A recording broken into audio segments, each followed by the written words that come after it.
ગુરુ કૃપા કરે એટલે પાછો ધક્કો મારે કાલ ઊભું રહેવાનું.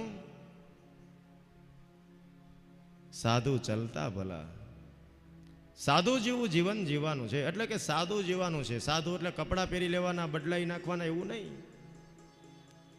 કપડાં બદલાવે સાધુ ન થવાય. અત્યારે કોક એવા સાધુને આપણે જોઈએ તો આપણે એમ થાય કે આને સાધુ કેવા કે રાક્ષસ કેવા, એવું એનું ચરિત્ર હોય.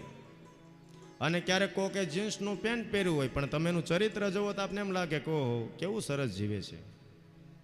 અત્યારે કપડાથી ઓળખાય એવો સમય રહ્યો. આજનો માનવી મંદિર વેચશે, મસ્જિદ વેચશે અને ભૂલે શું કે ભગવાન તું હાથમાં આવ્યો તો તને વેચી નાખશે.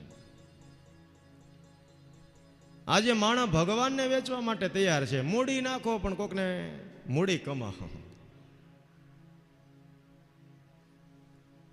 માણસને ઓળખવો બહુ અઘરો છે અત્યારે.